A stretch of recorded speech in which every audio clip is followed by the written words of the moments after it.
ঠিকাদারের কাজে ক্ষুব্ধ পঞ্চায়েত সমিতির সভানেত্রী রাস্তা নির্মাণে নিম্নমানের সামগ্রী ব্যবহারের অভিযোগ। বাধা দিতে গেলে গায়ের জোরে ঢালাই, যা নিয়ে সরব তৃণমূল পরিচালিত ইন্দপুর পঞ্চায়েত সমিতির সভানেত্রী শর্মিষ্ঠা বাউরি। ইন্দপুরের বিডিওর তত্ত্বাবধানে বাঁকুড়ার ইন্দপুর ব্লকের বিডিও অফিস থেকে রানীবাঁধ রাজ্য সড়ক পর্যন্ত ঢালাই রাস্তা নির্মাণের কাজ শুরু হয়েছিল।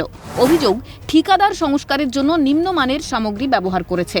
প্রতিবাদে নির্মীয়মান রাস্তার ওপর চেয়ার পেতে বসে পড়েন শর্মিষ্ঠা বাউরি। তারপরেও কাজ বন্ধ না করে ঠিকাদার গায়ের জোর দেখিয়ে রাস্তা নির্মাণের কাজ করেন বলে অভিযোগ। কাজটা অন্যমূলক হচ্ছে না কারণ ইঞ্জিনিয়ার যে এস্টিমেট কপি করেছে সেই অনুযায়ী কাজ করছে না। আমি কিছু বলতে গেলে বলছে না সমিতির আপনাকে চিনি নে।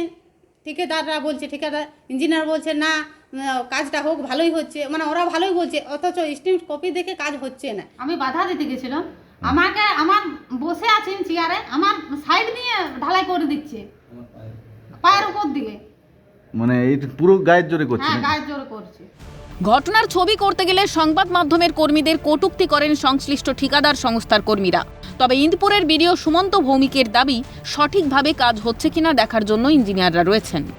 যে কোনো সামগ্রীর গুণগত মান বিচার করার এখতিয়ার, যোগ্যতা সবই ইঞ্জিনিয়ারেরই আছে।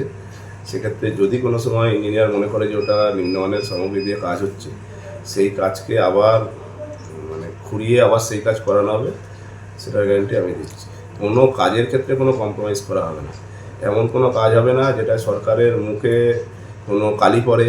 কোনো সরকার পয়সা যেখানে দেবে তাকে সম্পূর্ণ ঠিকঠাক কাজ বুঝে নেওয়ার দায়িত্ব সরকারের, এবং সরকারের হয়ে এইটা বুঝে নেওয়ার দায়িত্ব আমার। এদিকে এ নিয়ে রাজ্যের শাসক দলকে কটাক্ষ করতে ছাড়েনি বিজেপি। এটা তো তৃণমূলের কালচার, আর তৃণমূল মানে তো ঠিকাদারি তৃণমূল। ওরা তো আমি বারবার আমাদের বিষয়টা জানিয়েছি সব অফিসে, সব জায়গাতেই। এটা আজকে তার একটা প্রমাণ ধরতে পারেন। আজকে আরেকবার প্রমাণ করে দিল তারা নিজেরাই যে ঠিকাদারি তৃণমূল চলছে। তার জন্য তাদের এত ভাগ বাটোয়ারা নিয়ে গন্ডগোল। শুধু এখানে পশ্চিমবাংলা সর্বত্রই দেখছেন। রাস্তার কাজেও দুর্নীতির গন্ধ। এখন প্রশ্ন উঠছে, আদৌ সঠিকভাবে সংস্কারের কাজ সম্পূর্ণ হয় কিনা। বাঁকুড়া থেকে স্বরূপ রায়ের রিপোর্ট, ক্যালকাটা নিউজ।